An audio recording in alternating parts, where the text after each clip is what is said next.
The interstellar market of Velatrix Prime was chaos incarnate. A cacophony of alien languages echoed through the air, blending with the hum of floating vendor pods and the occasional roar of a trader hawking rare wares. The sky above was a swirling haze of turquoise and gold, courtesy of the planet's twin suns. Nathan Carter, a human trader fresh off his freighter, navigated the crowd with wide eyes and a tight grip on his satchel. His boots clanked against the metal walkway as he avoided towering reptilian beings and skittering creatures with too many legs. Nathan had spent years exploring alien worlds, but nothing could have prepared him for the dizzying variety of life on Velatrix Prime. It was a place where commerce thrived and cultures collided. He paused briefly to examine a stall selling shimmering fabrics that seemed to ripple with light. As he leaned in, captivated, the vendor, a squat, four-armed alien, chattered something indecipherable. Nathan smiled sheepishly, realizing he'd mistaken a decorative scarf for a high-tech gadget. With a quick apology, he turned and stepped back into the crowd, only to feel a sudden resistance beneath his boot. It wasn't the squishy texture of dropped produce or the uneven clink of debris. No! This was soft yet firm, and before he could process what it was, a sharp, melodic cry cut through the noise. Nathan whipped around, his heart leaping into his throat. Sprawled on the ground was an alien woman, her delicate, translucent tail pinned beneath his heel. She was unlike anything he had ever seen. Tall and willowy, with iridescent skin that shifted colors like an oil slick. Her large, luminescent eyes were locked onto him, wide with shock and something else he couldn't quite place. "Oh no! I'm so sorry," Nathan stammered, stepping back immediately. The alien woman rose to her feet with a grace that belied the awkwardness of the situation. She brushed off her flowing silver robes and glared at him, her tail curling protectively behind her. The crowd had gone silent. All around them, vendors and shoppers turned to stare. Some whispered in hushed tones, their expressions ranging from astonishment to amusement. A stocky alien with bulbous eyes muttered something in a language Nathan couldn't understand, and a ripple of laughter spread through the crowd. What's going on?" Nathan asked, his voice trembling. The alien woman's gaze softened slightly, though her expression remained unreadable. She spoke, her voice like a song carried on the wind. Nathan's translation implant struggled for a moment before rendering her words into clunky but comprehensible English. "You stepped on my tail," she said, her tone laced with both irritation and disbelief. "I didn't mean to," Nathan exclaimed, raising his hands in a placating gesture. "It was an accident, I swear." A tall, insectoid being stepped forward, its mandibles clicking as it addressed the alien woman. Her cheeks flushed a deep shade of violet, and she responded with a rapid string of words. Nathan could only catch fragments through his translator. Binding, proposal, tradition. The insectoid turned to Nathan and clicked ominously. "You have made a grave mistake, human. In her culture, to step on one's tail is to declare intent for union. You have proposed marriage." Nathan froze. The words didn't make sense. Surely, there was some kind of misunderstanding. His gaze darted to the alien woman, who now looked at him with a mixture of indignation and faint amusement. "Marriage?" he repeated, his voice cracking slightly. No. There's been a mistake. I didn't mean—" "There is no mistake," the insectoid interrupted, its tone as final as a judge's gavel. "The act has been witnessed. It is law." The crowd erupted in a cacophony of chatter. Some clapped and cheered, clearly enjoying the spectacle, while others whispered conspiratorially. Nathan felt a bead of sweat trickle down his temple as he looked back at the alien woman. "Can't we, I don't know, call it off?" he asked desperately. "I didn't even know about this law." The woman tilted her head, her luminous eyes narrowing. "Ignorance of tradition does not absolve you," she said. Her voice was calm, but there was an edge to it that made Nathan's stomach churn. Before he could argue further, two imposing figures stepped out of the crowd. They wore ceremonial armor that glinted in the sunlight, and their tails were adorned with intricate jewelry. One of them held a staff tipped with a glowing crystal. "You are summoned to the Hall of Accord," one of them announced, their voice amplified by some unseen device. "The union must be formalized." Nathan's heart sank. He glanced around for some sort of escape route, but the crowd had closed in, forming a semicircle that left him nowhere to run. The alien woman sighed and gestured for the armored figures to hold their ground. "Wait," she said. "Let us speak." The crowd murmured in surprise as she stepped closer to Nathan, her tail swishing behind her. For the first time, he noticed the intricate patterns etched into her skin, like living tattoos that shifted and shimmered. "You truly had no idea, did you?" she asked, her voice softer now. Nathan shook his head. "No clue. I'm just a trader. I didn't mean to offend you, or propose to you, for that matter." Her lips quirked into a faint smile. "This is most inconvenient." "Tell me about it," he muttered, running a hand through his hair. The armored figures exchanged glances, clearly impatient. The woman turned to them and raised a hand, signaling for more time. Then she looked back at Nathan, her gaze steady. "My name is Arya," she said, "and while our traditions are clear, I believe there may be alternatives." Nathan's hope flared. "Alternatives? Like what?" Arya hesitated, her tail curling slightly. "I cannot say here, but you must cooperate, or the consequences will be far worse than an unwanted union." The armored figures stepped forward again, their patience clearly wearing thin. Arya sighed and gave Nathan a pointed look. "Follow me," she said. With little choice, Nathan nodded. The crowd parted as Arya led him toward the Hall of Accord, the ceremonial guards flanking them. Whispers followed in their wake, and Nathan couldn't shake the feeling that his life had just taken a turn he might never recover from. The Hall of Accord loomed ahead like a colossal monument carved from shimmering obsidian. Its spires pierced the sky, reflecting the twin suns of Bellatrix Prime in dazzling arcs of light. Nathan's boots scuffed against the crystalline path as he trailed behind Arya, who moved with the serene determination of someone accustomed to navigating high-stakes situations. The ceremonial guards flanked them, their expressions impassive beneath polished helmets. Nathan's thoughts swirled in chaotic disbelief. Marriage? To an alien? It was absurd. Yet the weight of what had just transpired pressed down on him, like gravity twice its usual force. He barely noticed the onlookers who whispered and pointed as they passed. "Are you sure this isn't some kind of elaborate prank?" Nathan muttered, his voice low but strained. Arya didn't break stride. "I assure you, human, our customs are not trivial."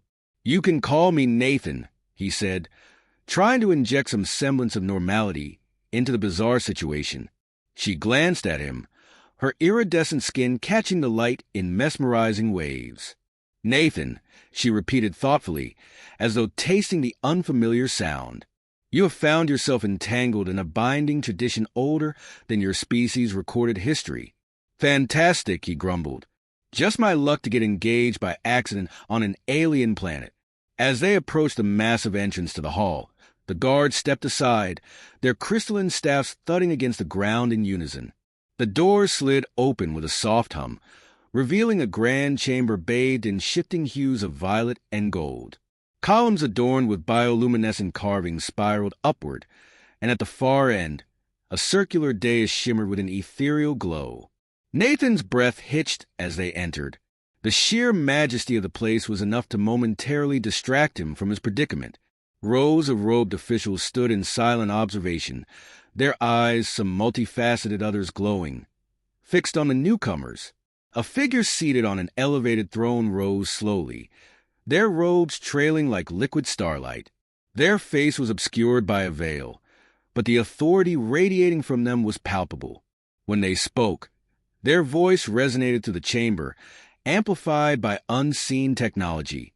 "Arya of the celestial lineage," the figure intoned, "you stand here with a claimant who has invoked the right of binding." Nathan's heart pounded. Wait, invoked? That makes it sound like I did this on purpose. The robed figure ignored his protest, continuing solemnly. As per tradition, the right must be honored unless both parties agree to reject it through formal declaration. Nathan latched onto the phrase. Great. I formally declare I don't want to get married. A murmur rippled through the assembly, and Arya's lips tightened into a thin line. The figure on the throne raised a hand, silencing the crowd. Your declaration is noted, human Nathan, they said. However, the celestial lineage holds the right to contest such a rejection. Nathan shot Arya a desperate look. Please tell me you're going to contest this. Arya's expression was unreadable. There are complications, she said carefully. Complications? His voice pitched higher. What kind of complications? The figure on the throne gestured toward the dais, where a glowing orb hovered into view. Patterns of light danced across its surface, forming intricate symbols that Nathan's translator implant struggled to interpret. Our alliances and interstellar treaties hinge upon stability within the celestial lineage, the figure explained. A breach of tradition would be seen as dishonor. Nathan ran a hand through his hair, frustration mounting. So what happens if we reject this whole thing? War, perhaps, Arya said flatly. War. His voice cracked. Over a tail-stepping incident. Tradition is not easily dismissed, she replied, her tone cool but tinged with resignation. Nathan wanted to laugh, scream, or wake up from this nightmare. Instead, he took a steadying breath. Okay, he said, forcing himself to think rationally. There's got to be a loophole, right? Some kind of diplomatic workaround. Arya's gaze flickered with something unreadable. There may be a path forward, but it will require careful negotiation. The figure on the throne inclined their head. You have until the rise of the second sun to resolve this matter. Should no resolution be reached, the rite of binding will be sealed. The orb dimmed and receded, signaling the end of the pronouncement. The robed officials bowed in unison before filing out of the chamber, leaving Nathan and Arya standing in tense silence. Nathan exhaled sharply. This just keeps getting better. Arya regarded him with an unreadable expression. You are remarkably composed for someone facing such a predicament. Trust me, he said dryly. I'm freaking out on the inside. A faint smile ghosted across her lips. Come, she said. We must speak privately. They left the grand chamber and entered a narrow corridor illuminated by soft, pulsating lights. The walls seemed to hum with energy, a living pulse that mirrored the planet's vibrant ecosystem. Arya led Nathan into a small alcove shielded by shimmering curtains. Once inside, she folded her hands gracefully in front of her and regarded him with calm intensity. There is a way to resolve this without dishonor, she said. Nathan leaned against the wall, skeptical but desperate. I'm all ears. I will propose a trial, she explained. A test of worthiness that, if failed, will nullify the rite of binding. A test? What kind of test? That will depend on the council's decision, she admitted. But it is our best chance. Nathan rubbed his temples. This planet really needs better marriage laws. Arya arched a brow. Your world has no strange traditions. He snorted. None that involve getting hitched by accident. The corner of her mouth lifted in what might have been amusement. Then perhaps you will be uniquely suited to face the trial. Nathan sighed, already bracing himself for whatever bizarre challenge lay ahead. Well, he said with a resigned shrug, let's give it a shot. Beats starting an interstellar war, right? Indeed, Arya said softly. As they stepped back into the corridor, Nathan couldn't help but think that his life had taken a turn far beyond anything he had bargained for. And yet, there was something about the shimmer in Arya's eyes that made him wonder if this unexpected journey might be worth the chaos after all. The glowing corridors of the Hall of Accord faded into the sprawling maze of Velatrix Prime's central district. Nathan followed closely behind Arya, his mind spinning with questions and anxieties he couldn't quite untangle. The air thrummed with a strange energy, thick with the scent of alien flora and the metallic tang of machinery humming in the distance. You didn't mention anything about a death trial back there, Nathan muttered, trying to keep pace with her graceful strides. Arya glanced at him sidelong, her expression composed but faintly exasperated. It will not be a death trial unless you make foolish decisions. Oh, well, that's comforting, Nathan said with a dry laugh. And here I was worried. They turned down a narrow path lined with bioluminescent vines that curled and pulsed along towering structures. The chatter of market vendors faded into the distance, replaced by the quiet hum of private alcoves where high-ranking officials conducted discreet negotiations. Arya led him toward an unmarked door, placing her hand against a crystalline panel embedded in the wall. The door shimmered before dissolving into nothingness, revealing a dimly lit chamber filled with holographic projections and strange, swirling symbols that danced across the air like living ink. A figure emerged from the shadows, a squat, wiry alien with skin that gleamed like polished obsidian. Its eyes, multifaceted and shimmering, regarded Nathan with keen interest. "Ah, Arya," the creature said, its voice sharp but melodious.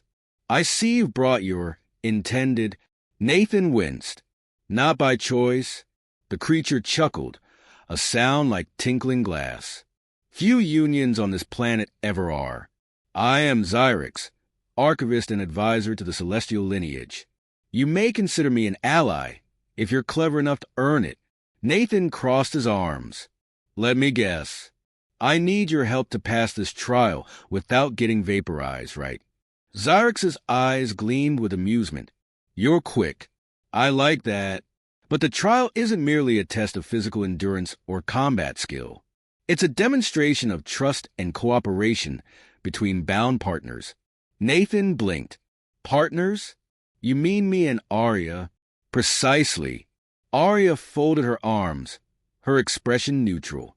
"The Council will craft a series of challenges designed to assess our compatibility and resolve. If we succeed, the right of binding will be validated. If we fail..." Xyrix's voice lowered ominously. "The rejection of tradition will be declared a dishonor, with all the consequences that entails." Nathan rubbed the back of his neck, anxiety prickling his skin. "Great. No pressure or anything." "Fear not," Xyrix said with a grin that showed too many sharp teeth. "I have assisted many in navigating such trials. With the right, creative thinking, even the most mismatched pair can prevail." Arya's lips tightened. "This is not merely about winning, Xyrix. It is about preserving honor." Of course," Xyrix said breezily. "But there's nothing dishonorable about stacking the odds in your favor." Nathan frowned. "What exactly are we up against?" Xyrix's expression turned serious. "The first challenge will likely test communication under duress. The Council enjoys placing participants in simulated crises where survival depends on understanding and cooperation." "Simulated crises?" Nathan echoed warily. "Correct. Expect disorientation, danger, and creative problem-solving." Nathan sighed heavily. "Sounds like every job I've ever had." Arya's gaze softened slightly. "If we are to succeed, Nathan, you must trust me as I will trust you." "I'm working on it," he admitted, "but forgive me if I'm a little skeptical. My last partnership ended with a botched cargo deal and 6 months of debt." "You survived that," she noted. "You will survive this." Xyrix clapped his hands together, the sound echoing through the chamber. "Excellent. I have high hopes for you both. Now, let me offer some strategic guidance." Before he could continue, the door shimmered open again, and a tall figure stepped into the room. Nathan's stomach clenched as recognition dawned. It was a rival suitor from earlier, his ornate garments gleaming under the dim lights. "Ah," Xyrix said smoothly. "Prince Valen, what an unexpected delight." Valen's expression was anything but delighted. His golden eyes burned with disdain as they locked onto Nathan. "I came to see if the human coward had already fled," he sneered. Nathan straightened, refusing to be intimidated. "Sorry to disappoint." Valen's tail flicked with irritation. You may have stumbled into this binding by accident, but I assure you, your presence here is an affront to our lineage. I will see to it personally that you fail the trials." Nathan's pulse quickened, but he forced a smirk. "You know, Valen, you're really leaning into this whole jealous X thing. It's kind of sad." Zyrex suppressed a laugh, while Arya's eyes narrowed dangerously. "Valen," she said coldly, "your interference is unbecoming. If you value your standing, I suggest you leave." Valen's lips curled into a malicious smile. "We shall see, Arya. Enjoy your fleeting victory while it lasts." With a final glare, he swept out of the room, his footsteps echoing ominously. Nathan exhaled slowly. "Well, that was fun." "Valen will not stop until he sees us fail," Arya said grimly. "He is powerful and influential." "Yeah, I got that vibe," Nathan muttered. "So what now?" Zyrex grinned mischievously. "Now, my friends, we prepare. For if Valen intends to sabotage you, we shall ensure he underestimates just how resourceful a human and a celestial can be." Nathan managed a crooked smile, despite the tension coiling in his chest. "Sounds like a plan." As they left the chamber, the weight of the impending trial pressed heavily on Nathan's shoulders. But for the first time since this absurd journey had begun, he felt a spark of determination. Whatever lay ahead, he wasn't going down without a fight. The vast ceremonial grounds shimmered beneath the twin suns, a sea of translucent banners fluttering in the gentle breeze.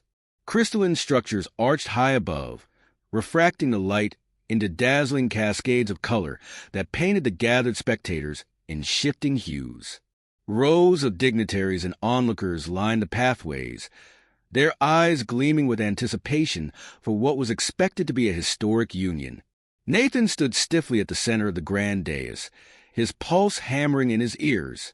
His formal attire, an intricate blend of human textiles and Velatrixian ceremonial robes, felt awkward and heavy against his skin. Despite the surreal beauty of the scene, he couldn't shake the gnawing unease coiling in his gut. To his left, Arya stood poised and regal, her iridescent gown shimmering like liquid starlight.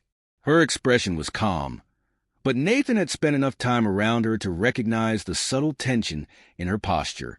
She was bracing for something, though what exactly remained unclear. The officiant, a towering figure adorned in robes that seemed to ripple with living energy, raised a hand to quiet the murmurs of the crowd. His voice resonated through the air, amplified by unseen technology.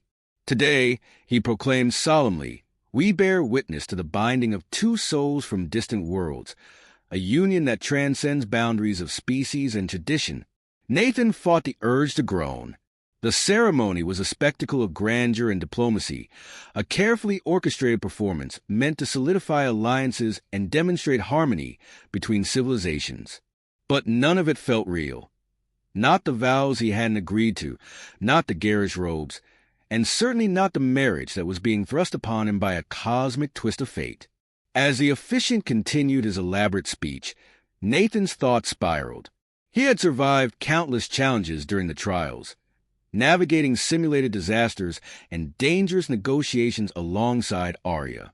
They had proven themselves capable of cooperation, trust, and resilience. And yet, despite their successes, the Council had deemed the formal binding necessary to fully validate their partnership.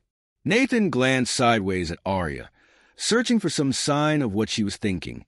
Her expression remained unreadable, but there was a flicker of something in her eyes, determination, perhaps, or defiance. The officiant extended a hand toward Arya. "Do you, Arya of the celestial lineage, accept this binding as decreed by tradition?" "I do," she said smoothly, her voice steady and confident. The officiant turned to Nathan, who swallowed hard.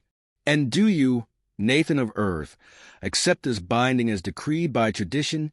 Every fiber of Nathan's being screamed against the absurdity of the situation. He had fought tooth and nail to avoid this very moment. Yet here he was, cornered by diplomacy and expectation. His mouth opened, the weight of the decision pressing down on him, until Arya spoke softly, just loud enough for him to hear. Trust me, she murmured. Nathan's breath hitched. For all their differences, he had come to respect and even admire Arya. They had faced impossible odds together, forging a bond that defied the chaotic circumstances of their meeting. But this, marriage under duress, bound by alien customs and political intrigue, it was madness. And then it hit him, a spark of realization, a glimmer of hope in the chaos. Nathan straightened, his voice clear and unwavering. "I don't." Gasps rippled through the crowd, and the officiant's eyes widened in shock. Whispers swept across the gathered dignitaries like wildfire, disbelief etched on every face. Arya remained calm, her expression carefully composed. "Nathan," she said smoothly, addressing the officiant and the crowd simultaneously, "has chosen to exercise his right to reject the binding, as is permitted under celestial tradition." The officiant sputtered. But this is highly irregular. Not forbidden, Arya reminded him, her tone razor-sharp. Nathan fought the urge to grin. Trust Arya to know every loophole and technicality in the ancient rites. This union, she continued, addressing the assembly, was never about compliance with outdated customs. It was a testament to collaboration, understanding, and respect between our worlds. Those values have been proven beyond doubt during the trials. The murmurs grew louder, some voices rising in agreement, while others clung to outrage. Xyrix, standing near the edge of the dais, clapped his hands enthusiastically. Brilliant, absolutely brilliant. Prince Valen, lurking near the front row with a scowl etched into his features, looked as though he had swallowed something bitter. The officiant's composure faltered, but he forced himself to maintain authority. This deviation will require council review. Let them review it, Nathan said firmly. I'm not here to disrespect your traditions, but I'm also not here to be forced into something that neither of us wants. Arya inclined her head, a faint smile tugging at the corner of her lips. Well said, Nathan. The tension in the air lingered, but something fundamental had shifted. The ceremony, once rigid and oppressive, now felt like a turning point, a declaration of autonomy and mutual respect rather than submission to outdated norms. As the crowd began to disperse in heated discussion, Nathan exhaled deeply. Well, that was one way to make an impression. Arya's smile widened slightly. You've always had a flair for the dramatic. Comes with the territory, he said with a shrug. So, what happens now? We wait, she said, her voice thoughtful. The council will deliberate, but one thing is certain. Today, we reclaimed our agency. Nathan nodded, a sense of relief washing over him. I can live with that. As they descended the steps of the dais together, the weight of tradition no longer bearing down on them, Nathan realized that for all the chaos and absurdity of the journey, he had found something unexpected, an alliance built on respect, and perhaps even the beginnings of something deeper. The sky above Bellatrix Prime shimmered with hues of violet and gold, casting a surreal glow over the bustling city below. Nathan stood on a high balcony overlooking the expanse, his gaze tracing the flowing patterns of hovercraft weaving through the skyline like schools of shimmering fish. The weight that had pressed on his chest since his arrival on this strange world had finally lifted, replaced by a cautious sense of possibility. Beside him, Arya leaned against the railing, her expression thoughtful as she watched the horizon. The wind tugged at her silver hair, making it dance like strands of starlight. They had come far together, through trials and dangers neither of them had anticipated. And now, for the first time, there was a sense of genuine freedom between them, freedom to choose their own path.